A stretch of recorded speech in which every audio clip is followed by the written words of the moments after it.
Assalamualaikum warahmatullahi wabarakatuh. Perkenalkan, nama saya Naila Husna dengan NIM 104. Pada kesempatan kali ini saya akan menjawab dan menjelaskan beberapa pertanyaan dalam rangka memenuhi tugas ujian tengah semester mata kuliah Fikih Muamalah yang dilampu oleh Bapak Haji Mu'adriyadi LCMKG. Untuk soal yang pertama mengenai definisi fikih.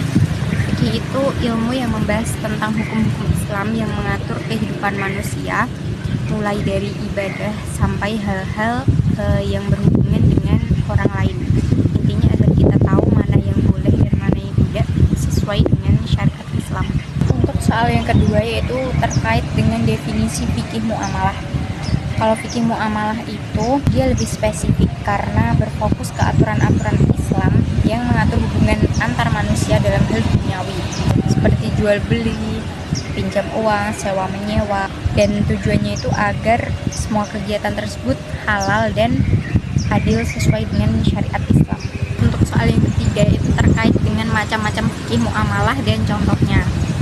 Sebenarnya fikih muamalah sendiri itu pembagiannya atau macam-macamnya berbeda-beda tergantung dengan sudut pandang ulama, tapi secara umum dia dibagi menjadi beberapa jenis yang berkaitan dengan kegiatan ekonomi dan sosial. Saya akan menyebutkan dan menjelaskan beberapa saja. Yang pertama yaitu jual beli atau al-bai'. Contohnya itu seperti jual beli pakaian, jual beli makanan. Kemudian yang kedua atau B, ijarah atau sewa menyewa. Dia konteksnya itu tukar manfaat dari barang atau jasa. Contohnya seperti menyewa kos atau kontrakan, menyewa tukang untuk menggarap kebun, atau menyewa laptop untuk keperluan kuliah. Kemudian yang ketiga, yang C, itu akad qard atau pinjam meminjam. Konteksnya itu memberi pinjaman tanpa imbalan dan harus dikembalikan dengan wujud yang sama. Contohnya, meminjam uang senilai 100.000 ke teman, maka harus dikembalikan dengan jumlah yang sama tanpa adanya tambahan. Atau contoh lainnya itu meminjam beras dan dia harus mengembalikannya dengan wujud dan takaran yang sama.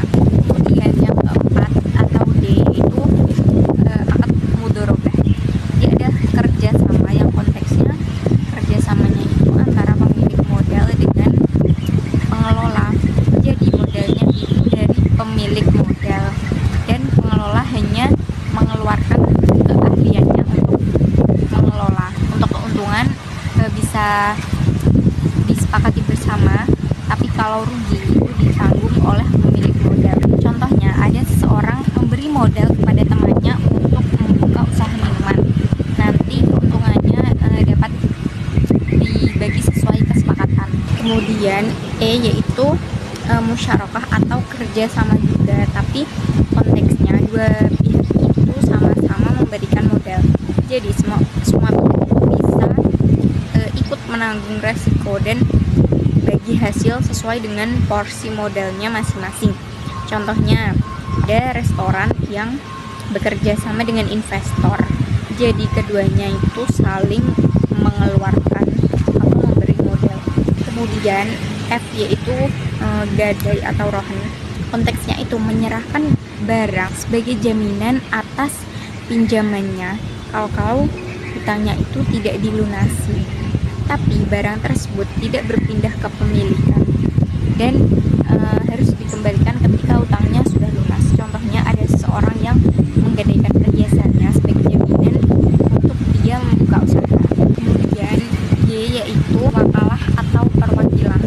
Konteksnya itu memberikan kuasa atau mewakilkan urusan kepada orang lain agar dia itu melakukan sesuatu atas namanya. Contohnya pihak ekspedisi itu mengantarkan barang untuk mewakilkan penjual. Untuk pertanyaan yang keempat yaitu terkait dengan prinsip-prinsip dari fikih muamalah. Untuk A sendiri yaitu robbaniyah. Secara bahasa dia berasal dari kata rob yang artinya Tuhan, pencipta atau penguasa segala sesuatu. Jadi robbaniyah adalah segala sesuatu yang bersifat ketuhanan atau berhubungan dengan Allah. Kalau secara istilah istilah dalam konteks fikih muamalah rabbaniyah itu berarti semua aturan yang bersumber dari Allah. Jadi semua kegiatan muamalah itu harus berlandaskan nilai-nilai ilahi. Untuk dasar hukumnya sendiri, salah satunya terdapat dalam hadis Nabi yang berbunyi, rahimallahu rajulan samhan idza ba'a wa idza ishtara wa idza qtada, yang artinya semoga Allah merahmati seorang yang mudah dalam menjual, membeli maupun menagih hak atau tagihan. Hadis riwayat Bukhari. Kemudian untuk dasar hukum selanjutnya yaitu terdapat dalam Quran surat An-Nisa ayat 29 yang berbunyi, Bismillahirrahmanirrahim, ya ayyuhalladzina amanu la ta'kulu amwalakum bainakum bil batil illa an takuna tijaratan antara minkum. Artinya, wahai orang-orang yang beriman, janganlah kamu memakan harta sesamamu dengan cara yang batil, kecuali berupa perniagaan atas dasar suka sama suka di antara kamu.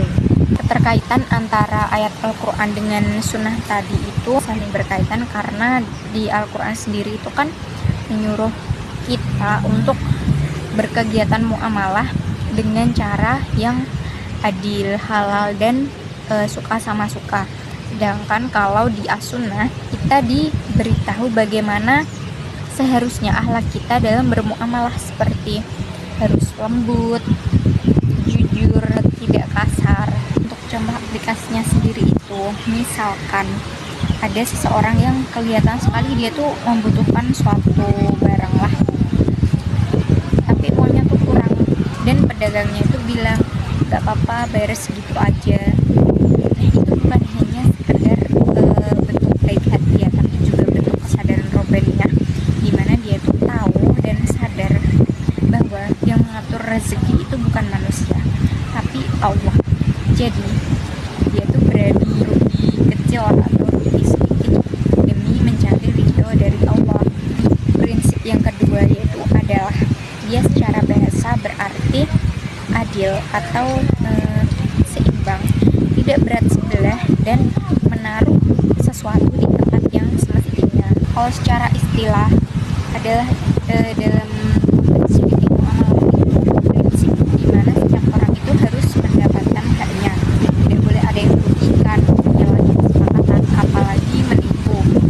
Intinya semuanya itu harus fair. Untuk dasar hukumnya terdapat dalam Quran surat An-Nahl ayat 90 yang berbunyi, Bismillahirrahmanirrahim, innallaha ya'muru bil adli wal ihsan, yang artinya Allah menyuruh berlaku adil dan berbuat kebajikan. Untuk dasar hukum hadisnya berbunyi, innal muqsirina indallahi ala manabira min nur an yaminir rahmani azza wa jalla wakil tayadaihi yamin alladzina ya'diluna fi hukmihim wa ahlihim wa mawalu, yang artinya orang-orang yang berlaku adil akan berada di atas mimbar dari cahaya di sisi Allah, yaitu orang-orang yang berlaku adil dalam keputusan dan terhadap keluarganya maupun terhadap orang-orang yang berada di bawah tanggung jawabnya. Hadis riwayat Muslim. Keterkaitan dari kedua dasar hukum tersebut yaitu sama-sama mengajarkan kita untuk bersikap adil dan tidak merugikan orang lain dalam segala urusan, termasuk dalam bermuamalah. Contoh aplikasinya itu, apabila ada seseorang menjual HP bekas, dia harus jujur dengan kondisi asli dari HP tersebut. Misalnya ada lecet sedikit atau baterainya itu agak drop tapi masih normal, maka dia harus menjual HP tersebut dengan harga sesuai dari kondisi HP, bukan malah dimahalkan hanya karena pembelinya itu orang awam. Jadi itu bentuk keadilan karena dia tidak mencari untung dari ketidaktahuan orang lain. Untuk prinsip yang ketiga atau C yaitu insaniyah, dia secara bahasa itu berasal dari kata insan yang berarti manusia. Jadi maknanya itu lebih ke hal-hal yang bersifat manusiawi seperti empati, tolong menolong, saling menghargai. Secara istilah sendiri, insaniyah itu dalam konteks fikih muamalah berarti dia mengajarkan kita agar di setiap kegiatan ekonomi maupun hubungan sosial itu tetap memberikan manfaat untuk manusia lainnya, tidak menindas, tidak merugikan, juga tetap berlandaskan rasa kemanusiaan. Untuk dasar hukumnya sendiri itu terdapat dalam Quran surat Al-Maidah ayat 2 yang berbunyi, Bismillahirrahmanirrahim, wa ta'awanu 'alal birri wat taqwa wa la ta'awanu 'alal itsmi wal 'udwan. Tolong menolonglah kamu dalam mengerjakan kebajikan dan jangan tolong menolong kamu dalam berbuat dosa. Kemudian dalam hadis Nabi yang diriwayatkan oleh Jabir, Rasulullah Shallallahu Alaihi Wasallam bersabda, khairun nasi anfa'uhum linnas. Sebaik-baik manusia adalah yang bermanfaat bagi manusia lainnya. Keterkaitan dari dua dasar hukum tersebut adalah sama-sama mengarahkan manusia agar hidupnya itu saling memberi manfaat kepada manusia lainnya dan menjaga hubungan agar tetap damai dan adil, kemudian penuh dengan empati. Contohnya, misal kita order makanan tapi kurir yang nganter itu lama, maka sikap yang bisa kita ambil adalah dengan menunggu dengan sabar tanpa marah-marah, karena kita pasti sadar kalau kurir juga manusia, dia bisa capek, bisa aja dia kena macet di jalan dan lain-lain. Kemudian yang keempat yaitu hurriyah, dia secara bahasa berarti merdeka. Jadi maknanya itu sama dengan orang yang bebas melakukan sesuatu tanpa paksaan. Hurriyah secara istilah itu berarti kebebasan manusia untuk berpendapat, bertindak maupun berusaha, tapi tetap dalam batas-batas yang diatur oleh syariat. Dasar hukumnya ada di Quran surat Al-Kahfi ayat 29 yang berbunyi, Bismillahirrahmanirrahim, man syaa falyu'min wa man syaa falyakfur. Artinya, kebenaran itu datang dari Tuhanmu, maka barang siapa menghendaki beriman, hendaklah dia beriman, dan barang siapa menghendaki kufur, biarlah dia kufur. Kemudian dalam hadis Nabi yang berbunyi, man a'taqa musliman a'taqallahu bikulli udwin minhu udwan minhu minan nar. Yang artinya, barang siapa membebaskan budak beriman, maka Allah akan membebaskan anggota tubuhnya dari api neraka.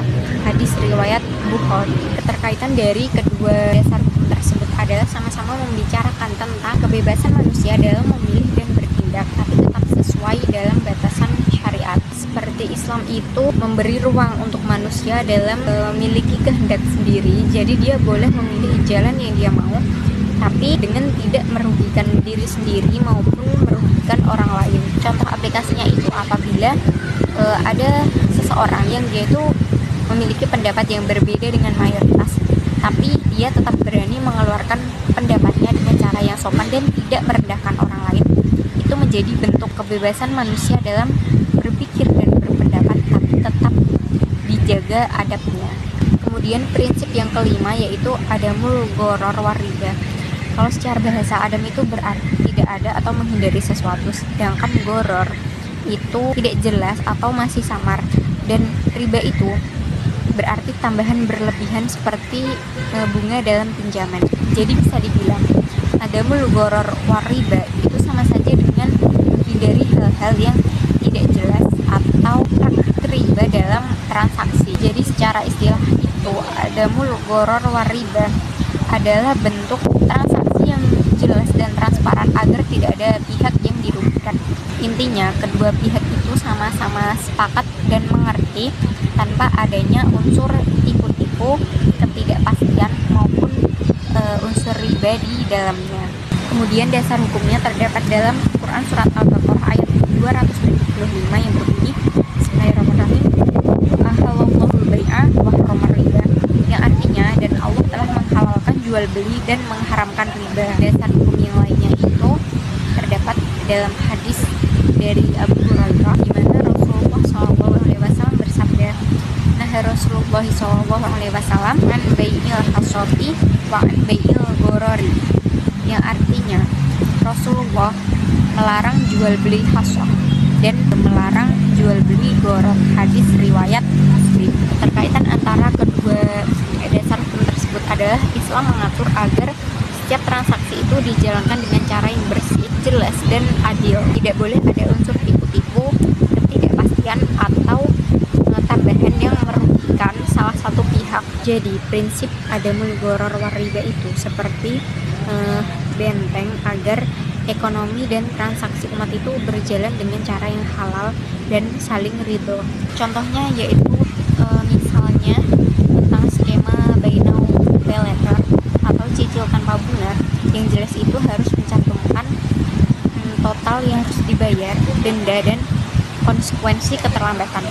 Kalau tidak ada ketentuan pembayaran atau malah ada biaya tambahan yang tersembunyi, maka itu bisa menjadi gharar atau riba yang terselubung. Dari penjelasan tadi bisa disimpulkan kalau fikih muamalah itu mengatur segala bentuk hubungan manusia, baik dalam ekonomi maupun sosial, supaya tetap berjalan sesuai dengan syariat Islam. Melalui aturan-aturan itu, Islam mengajarkan manusia agar tetap profesional dan juga beretika dalam bermuamalah.